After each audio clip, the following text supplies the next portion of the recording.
আন্তর্জাতিক মাতৃভাষা দিবস 2025 উদযাপিত হল ধর্মনগরে। ধর্মনগরে অর্ধেন্দু ভট্টাচার্য স্মৃতি ভবনে উত্তর ত্রিপুরা জেলা তথ্য ও সংস্কৃতি বিষয়ক কার্যালয়, ধর্মনগর পুর পরিষদ এবং উত্তর ত্রিপুরা জেলা শিক্ষা আধিকারিকের যৌথ উদ্যোগে আন্তর্জাতিক মাতৃভাষা দিবস উদযাপিত হয়। আন্তর্জাতিক মাতৃভাষা দিবস উদযাপনের শুভ উদ্বোধক হিসেবে উপস্থিত ছিলেন রাজ্য বিধানসভার অধ্যক্ষ বিশ্ববন্ধু সেন। প্রধান অতিথি হিসেবে উপস্থিত ছিলেন উত্তর ত্রিপুরা জেলা পরিষদের সভাধিপতি অপর্ণা নাথ। সম্মানিত অতিথি হিসেবে উপস্থিত ছিলেন ধর্মনগর পুর পরিষদের চেয়ারপারসন মিতালি রানী দাস সেন, ভাইস চেয়ারপারসন মঞ্জুনাথ, জেলা শিক্ষা আধিকারিক সুখময় নাথ, বিশিষ্ট সাংবাদিক ও প্রাবন্ধিক সমর চক্রবর্তী প্রমুখ।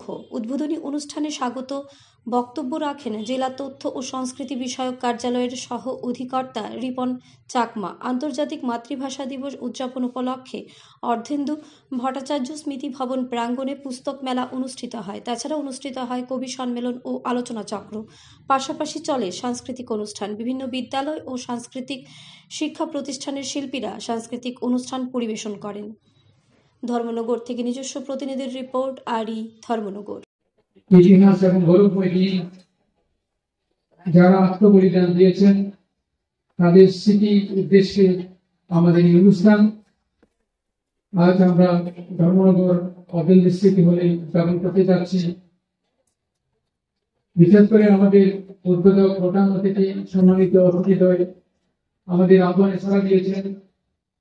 বিদ্যালয় শিক্ষা দপ্তর আমাদের আহ্বানে সাড়া দিয়েছেন এবং ধর্মনগর পৌর পরিষদ ওনাদের সহযোগিতায় আমরা এই অনুষ্ঠান করতে যাচ্ছি। আমরা এখানে রিপ্রেজেন্টেটিভ প্রস্তুতি কমিটি এই ফলেই আমরা করেছি যে আজকে দিনটি আমরা শিডিউল টাইম উদযাপন করতে চাই এবং অন্যান্য জেলাতেও অনুরূপভাবে হচ্ছে।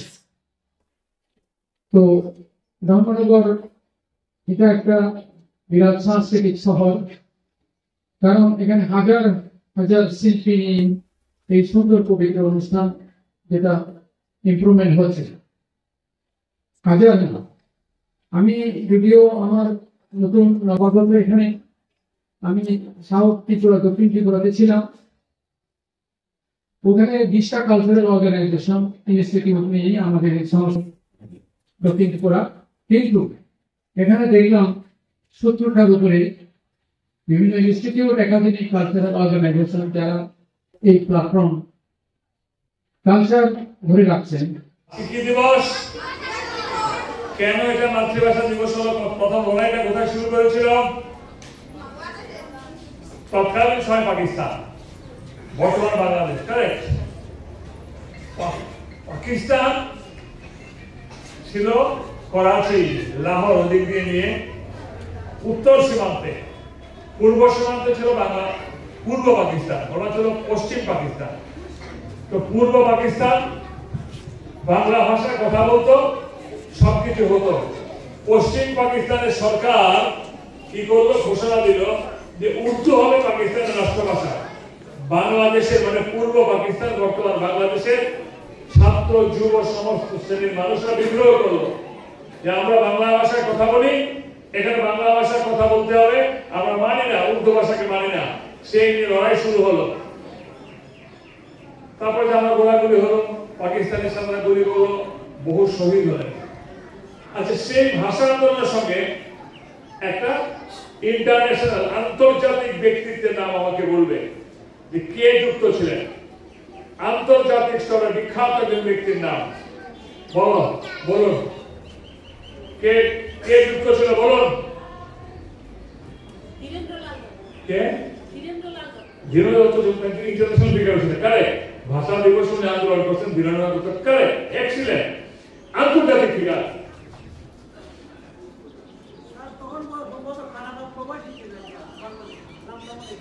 মুজিবুর রহমান, আন্দোলনটা মুজিবুর রহমান তারা যারা ছিলেন সেই সময়, তারা পরোক্ষভাবে আন্দোলনটাকে সমর্থন করেছিলেন। আপনারটাও কারেক্ট, কানাডা এক ভদ্র ছিলেন, ধীরেন্দ্রনাথ দত্ত ছিলেন, আপনারও কারেক্ট। হ্যাঁ, প্রথম লড়াইটাতে টোটাল একটা লড়াই। আচ্ছা বলুন তো দেখি, যখনই কোন লড়াই আন্দোলনের পেছনে শুভ রাজনৈতিক শক্তি না থাকে, সেটা আলটিমেটলি কোন না কোন রাজনৈতিক দলের কাছে সেটা পরাস্ত হয়। পাকিস্তান গুলি চালালো, শুভ রাজনৈতিক ইচ্ছা ছিল বাংলাদেশকে আমরা পশ্চিম পাকিস্তানের ভাষা আমরা বাংলা ভাষায় চাই, মানুষের উপর মানুষ মারা গেল।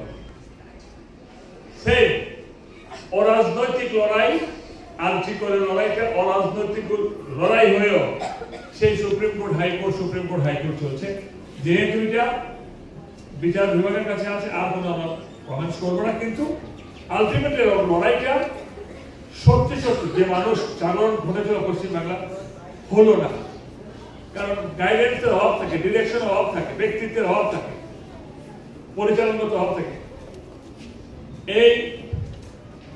এই যে ভাষা দিবসটা কোন সালে হয়েছিল? 1952 সালে।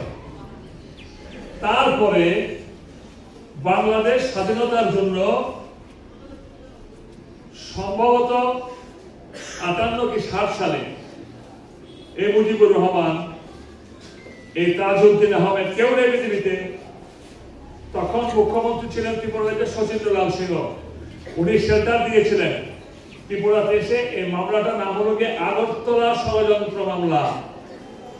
মুজিবুর রহমানের অ্যারেস্ট হলো, পাকিস্তান থেকে জানানো হলো যে তোমার দেশে, তোমার রাজ্যে, তোমার দেশে দিল্লি যাও, তোমার দেশে, তোমার রাজ্যে অবস্থান করছে আমার দেশের কিছু কিছু এন্টি গভর্নমেন্ট পার্সন, তাদেরকে তখন বাধ্য করতে হলো, তারা অ্যারেস্ট হলো। পরবর্তী সময় এগুলো সমস্ত ঐতিহাসিক দলে এই ভাষা আন্দোলন, বাংলাদেশ স্বাধীনতা একদম পরম্পরা যুক্ত, কিন্তু পারস্পরিক যুক্ত, পারস্পরিক সম্বুদ্ধ। আজকে আমরা সবাই সমবেত হয়েছি, এটা বিশেষ অনুষ্ঠান। আজ 21শে ফেব্রুয়ারি ভাষা দিবস। আজকে ভাষা দিবস, এই দিনটিতে ভাষা আন্দোলন হয়েছিল এবং 21শে ফেব্রুয়ারি ভাষা দিবস হিসাবে আমরা পালন করি। বাংলাদেশে বিশেষ করে বাংলা ভাষাকে রাষ্ট্রভাষায় পরিণত করার জন্য সেখানে আন্দোলন হয়েছিল এবং যখন র্যালি বেরিয়েছিল, সেই র্যালিতে বর্বরোচিত হত্যাকাণ্ড হয়েছিল।